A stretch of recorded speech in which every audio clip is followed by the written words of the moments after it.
जन्म होगा चाहे कहू खानी में हो गए, माता पिता जी तो गर्भवती पैदा होंगे तो तब भी माता पिता बनेंगे। लेकिन गुरु सेवा बंदगी, कुत्ता बिल्ली बन जाएंगे तो तुम सेवा कर पाएंगे भाई? कुत्ता बिल्ली बन जाएंगे तो तुम बंदगी भाव कर पाएंगे? ज्ञान का मार्ग बैठ के सुन पाएंगे? नहीं सुन पाएंगे। ऐसे ही संसार अपने कर्मों के जाल में उलझ गया है। जीवत जी मुर्दा करे कर्म भया कसाई, और मरा खाए नीच भया धर्म कर्म के दाई।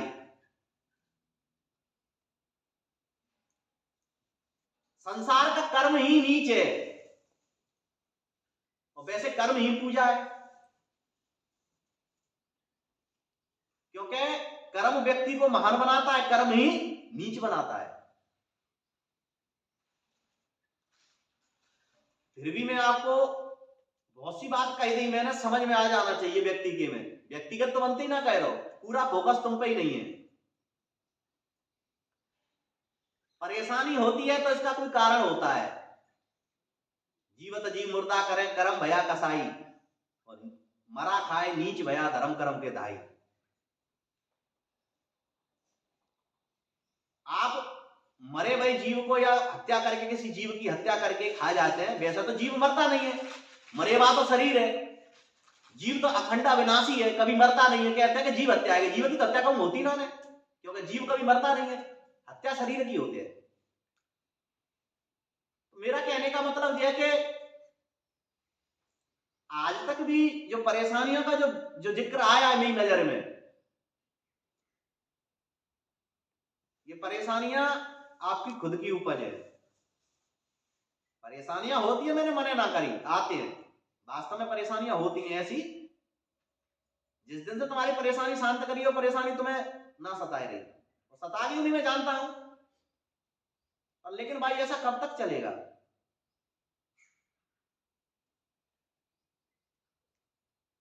पत्थर पे अगर रस्सी चलते हैं तो वहां में निशान बन जाते हैं। आज नहीं कल, कल नहीं परसों, व्यक्ति के अंदर एक एक शब्द धीरे धीरे धीरे बिल्कुल इतना मजबूत हो जाता है कि बुराइयों को छोड़ के अच्छाई के मार्ग पर चल पड़ता है। आप अच्छे इंसान हैं ही पहले से, आप बुरे पे नहीं चल रहे हैं, ये मुझे पता है, अच्छाई के मार्ग पर ही है। लेकिन कच्ची जो बात है, वहां को आप सुधार क्यों नहीं कर पाए?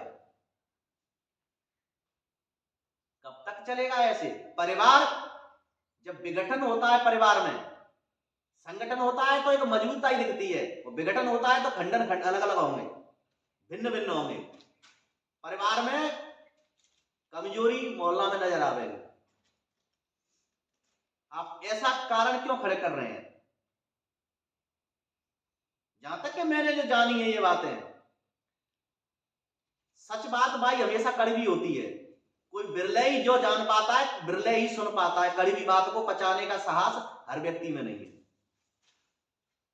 किसी सत्य बात को कह दो तो आग लग जाएगी वाकई में कि महाराज जी ने कौन सी बात कही थी। और सच तो यह है कि एक बार नहीं कहूं, चार बार नहीं कहूं, आखिर मुझे कभी ना कभी तो बात कहनी पड़ेगी, किसी की भी, इनकी या आपकी। हर व्यक्ति के ऊपर लागू है ये बात है, मतलब व्यक्तिगत तुम पे ही नहीं है। बेटी मान गुरु की सीख धर्म पे टिके जाना, क्या वास्तविक तुम्हारा यही धर्म है? क्या दोबारा तुम्हें जीवन में देह नहीं धरनी पड़ेगी? क्या तुम जन्म मरण से बच गए? क्या तुमने धीर पद पाए लो? क्या तुम अब शांत है गए? अब तुम जीवन में जन्म मरण से बच गए? इतना तप कर लो, तुमने इतनी साधना कर ली, क्या तुम जन्म मरण से बच गए? अब तुम्हें देह नहीं धरनी पड़ेगी, यानी कर्म को जाल नहीं भोगना पड़ेगा। हर प्राणी को भोगना पड़ेगा। कोई भी प्राणी कर्म के जाल से अछूता नहीं बचा है और न बचेगा। जो तू आया जगत में जगत शराब है तो ऐसी करनी कर चलो, फिर पाछे हसीना हो। संगत करिए साध की हरे और की ब्याद, और ओछे की संगत कूर की सो आटो पैरो पाद। संगत से सुख उपजे, को संगत से दुख होए, और कहे कबीर ता जाइए अपनी संगत होए। संगत करिए साध की, यानी सदाचारी व्यक्ति की संगत करनी चाहिए, ना कि दुराचारी की। संगत करिए साध की हरे और की ब्याद। जो सच्चा पुरुष होता है, सदाचारी होता है, चाहे नर हो या नारी हो, वे दूसरे की पीड़ा को हर लेते हैं। दुष्ट प्रवृत्ति के चाहे नर हो नारी हो को भी संगत करेंगे तो वो तैसे ही गुण तुम्हें देखने को मिलेंगे, तैसे ही तुम्हारे विचार, बाकी विचार तुम पे प्रभाव डालेंगे। लोग कहते हैं कि हम पे दूसरे की संगत का असर नहीं होता है।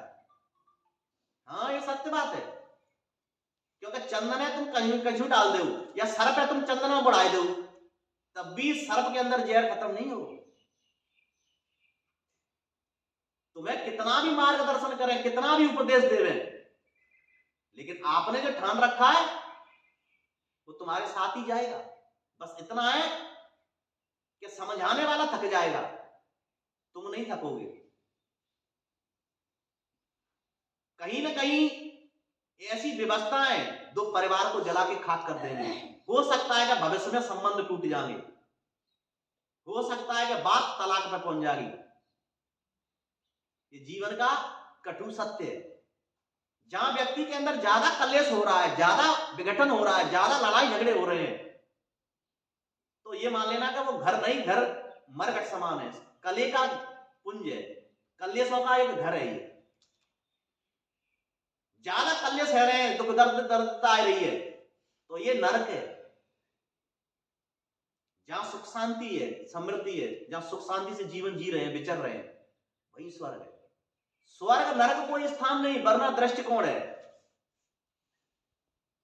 जीवन में ये पक्का मान लेना कि जहां बार बार कलेश है रहा हो, बार बार लड़ाई झगड़े हो रहे हैं, और बल्कि इसका कोई विशेष कोई कारण नहीं है कि जब माता करा रही है कि देवता करा रहा है, ऐसा कोई कारण नहीं।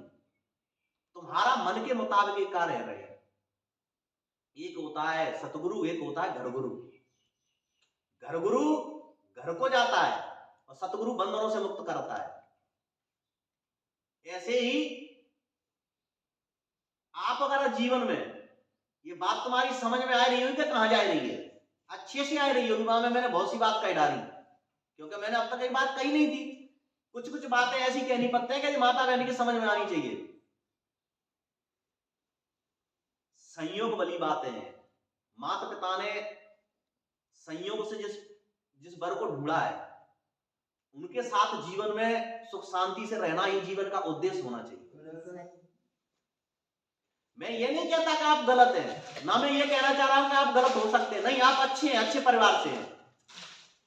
हो सकता है कि सुनने के बाद अगली बार तुम नहीं आए, ये कह रहे कि महाराज जी तो व्यक्तिगत हम पे फोकस करके कह रहे हैं, नहीं, तो ऐसा कारण नहीं है। बुरा मत मानना, क्योंकि मैंने तुमसे बात पहले कही थी कि बेटी मान गुरु की सीख धर्म पे टिके जाना।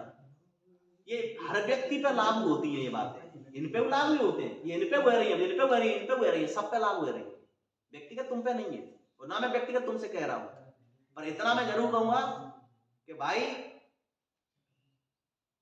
माता बहने, आप ये बात पक्का मान लेना कि मैं सिर्फ मार्ग दिखा सकता हूं, कुछ भक्ति का अंश है, वैरागी हूं तो परेशानियां रोक सकते हैं, ये बात सत्य है, पर कुछ व्यक्तिगत सुधार करना पड़ेगा।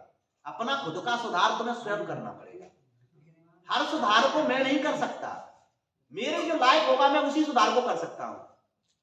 घर भीतर में आपस में कोई बात है रही है खटपट, तो आप पहले विचार करें कि है कहां पे रही है, क्यों है रही है, इसका कारण क्या है। कहीं ऐसा तो नहीं है कि आपका मन परिवार में लग ही नहीं रहा है, कहीं ऐसा तो नहीं है कि हम घर में अपना शरीर रह रहा है घर में, पर मन घर में ना रह रहा, मन कहीं अलग रह रहा हो, चाहे जो माता पिता के रह रहा हो। जब तक ये चलेगा घर में शांति नहीं आएगी, किसी भी स्थिति में शांति नहीं आ रही। और शांति को नारी को बेटी को नाम माने शांति, कि शांति को पेड़ में लगी तोड़ के दे रहे, जाके काजे तो रहनी आचरण पवित्र रखना पड़ेगा। जिस साधु संत की आप सानिध्य में जा रहे हैं, उनके मार्गदर्शन में जब आप आ रहे हैं, महावस्तुओं में आपको विनम्रता पूर्वक ये धारण करने पड़ेगा। गुरु महाराज से प्रार्थना करनी पड़ेगी, हे गुरु महाराज, मुझे जीवन में जो भी कर्म बने हैं भविष्य भूतकाल में, उनको क्षमा करें, और भविष्य में कोई ऐसा नया कर्म उत्पन्न ना हो कि जो कोई पीड़ा देखनी पड़े, वो भोगना पड़े।